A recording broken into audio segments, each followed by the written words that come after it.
Assalamualaikum Pak Jojo. Waalaikumsalam. Iya, bagaimana Pak Jojo? Sehat? Sehat-sehat Pak, sehat gimana Pak Afkar? Sehat, alhamdulillah. Silakan Pak Ah, Jojo yang mau disampaikan hari ini ke Buya Syakur berkait dengan kajian Ra'aitullah. Silakan. ya mungkin salam dulu ke Pak Buya Jakur. Ya. Assalamualaikum Buya, sehat Buya? Waalaikumsalam warahmatullahi alhamdulillah, alhamdulillah. Alhamdulillah. Sisanya nggak terlalu banyak Buya, yang mau saya tanyakan satu. Tadi antara kepemilikan dengan ininya durasinya Buya. Bagaimana eh, bahwa kepemilikan itu bisa menjamin dengan durasi atau umurnya kan kita dapat hak guna.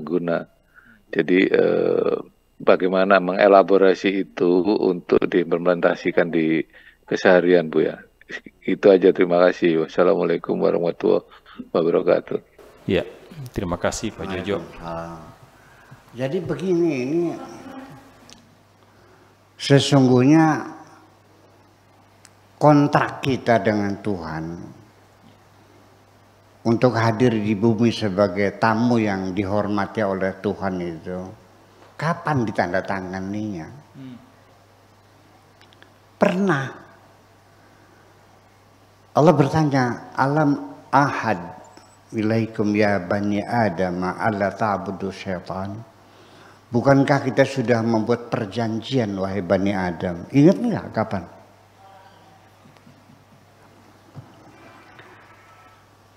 Setelah kita dilahirkan di hadapan Allah dulu, Allah juga bertanya kepada kita, alastu bi rabbikum, bukankah aku Tuhanmu? Qalu bala. Mereka mengatakan, ya, engkau adalah Tuhanku. Itu dulu sebelum kita lahir di bumi, di alam maya. Ingat nggak? Itu menjadi persoalan adalah kita nggak ingat. Tapi itu ada pernah terjadi, dan itulah makanya ketika kita disodorkan surat kontrak perjanjian bersama itu setuju, ya kita siap tanda tangan, lahirlah kita ke bumi ini. Kalau kita menolak persyaratan itu, majadud dima, akan diguyur dengan darah. Akhirnya sang bayi itu kluron. Apa kluron itu bahasa Indonesianya? Keguguran. Itu dalam artinya keguguran sudah, karena dia tidak siap lahir. Jadi bayi yang keguguran, bahasa kebidadannya apa namanya? Keguguran tuh? Non? Bukan aborsi dong. Kluron bahasa Jawa. Keguguran bahasa Indonesia. Bahasa kedokterannya apa? Bu, aborsi mah digugurkan itu mah. Aborsi. Iyalah. Ya, artinya disiram dengan darah, artinya dia jadi begitu. Nah, jadi artinya bahwa kepemilikan secara syariat itu sangat diperlukan sekali. The sense of belonging, rasa memiliki. Bisa kita lihat seorang bekerja di toko sebagai pelayan toko. Dia bekerja. Dengan ada orang jadi pelayan di tokonya sendiri, dia kerja sendiri. Semangatnya sama enggak? Beda. Kalau kerja untuk orang mah yang penting pagi datang, sore pulang. Kalau laku ya lakulah, kalau tidak ya tidaklah. Yang penting saya kerja, gaji saya sebulan 3 juta. Terus kan? Kalau bangkrut juga yang nangis majikan, dia mah sudah aja. Karena dia hanya menjual jasa, menjual tenaga, kan begitu.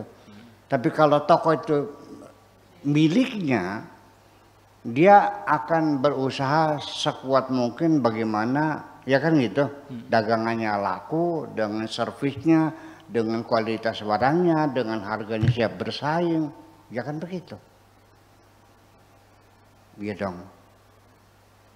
Jadi dengan adanya rasa memiliki itu kita akan terdorong untuk bekerja keras, merawat dan memelihara. Apa saja orang yang merasa memiliki itu akan muncul dalam dirinya keinginan untuk mempertahankan lebih lama. Betul nggak? Kalau orang sudah tidak merasa memiliki, apalagi sudah ada muncul benci dan dendam, ingin segera menyingkirkannya. Cari-cari alasan.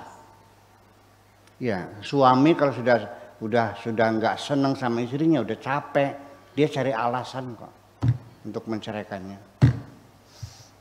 Iya. Betul nggak? Iya. Istri juga sama, kalau sudah mulai nggak senang, udah sebel ngeliat suami itu, udah nyemegit kah? Iya. Udah. Karena sudah tidak lagi merasa memilikinya. Nah, jadi inti daripada rasa memiliki itu adalah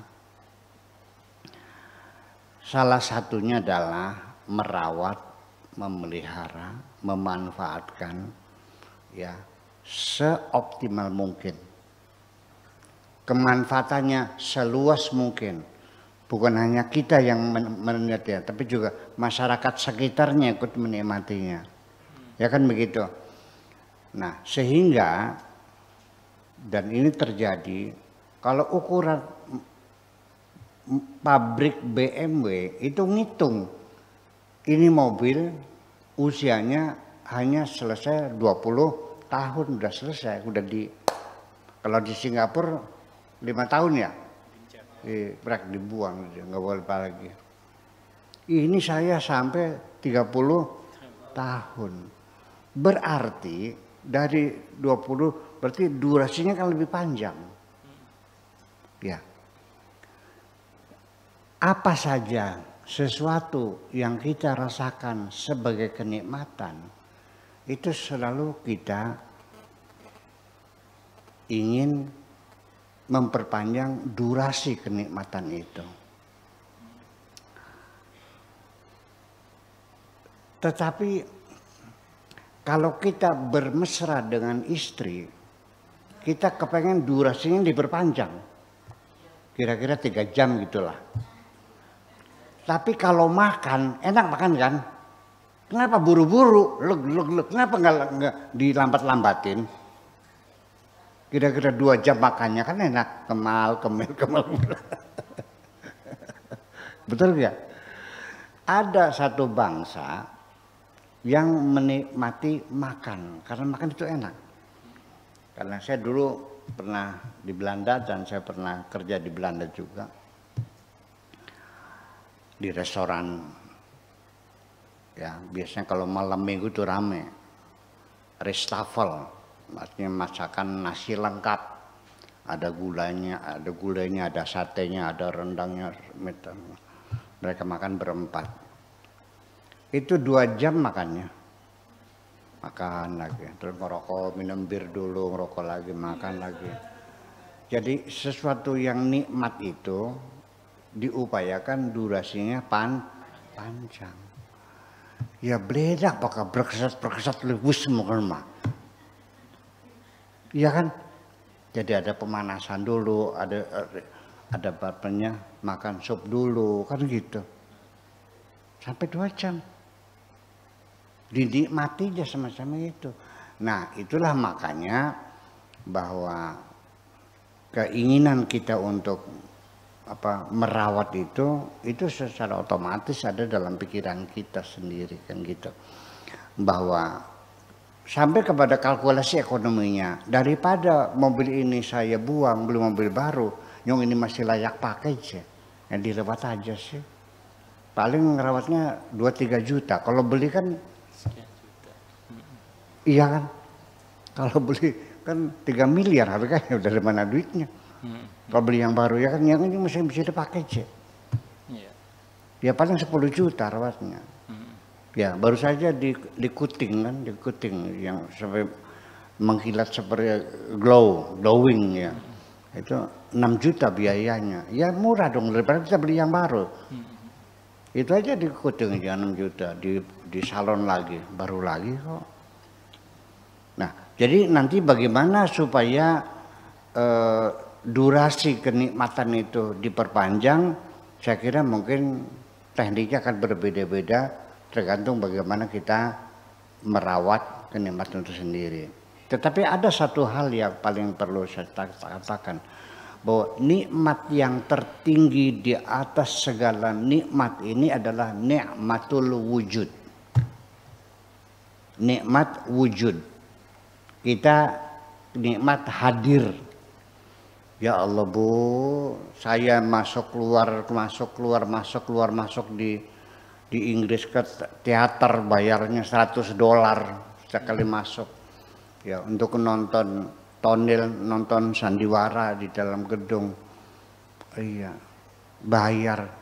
Saya masuk ke alam dunia melihat sandiwara besar di dunia ini gratis kok. Iya kan?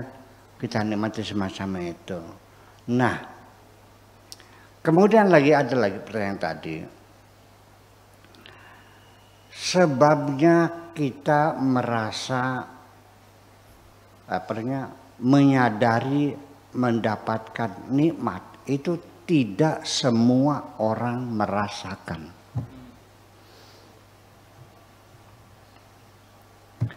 Karena bisanya orang itu bersyukur, senang dapat nikmat, itu dia sadar dan tahu, mengerti dan paham bahwa itu adalah nikmat.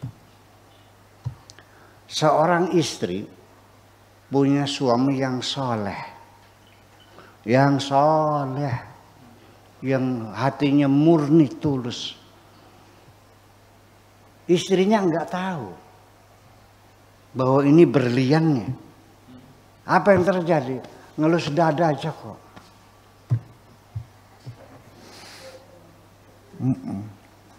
Suaminya tetangga sebelah barat jam 3 sudah berangkat ke sawah, giring-giring banyu cari air. Tetangga sebelah timur jam 4 sudah ke pasar. Suami saya jam 9 pagi masih hilelo saja. Ya Allah, ya Rabbi. Dikiranya tasbih itu bisa digoreng. Ini terjadi, bukan katanya. Saya tahu, iya. Baru dia tahu bahwa suaminya adalah minas sodehin min auliyaillah. Dari laki kita ke waliullah, sir sepribun. Iya kan? Iya.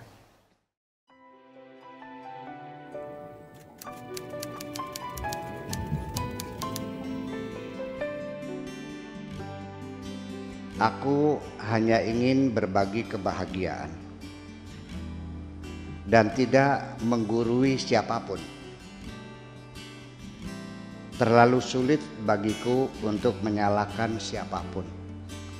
Akan tetapi apabila ada orang yang ingin mengisi raporku, tentu aku sangat gembira sekali. Dan kujamin aku tidak akan sakit hati sedikit.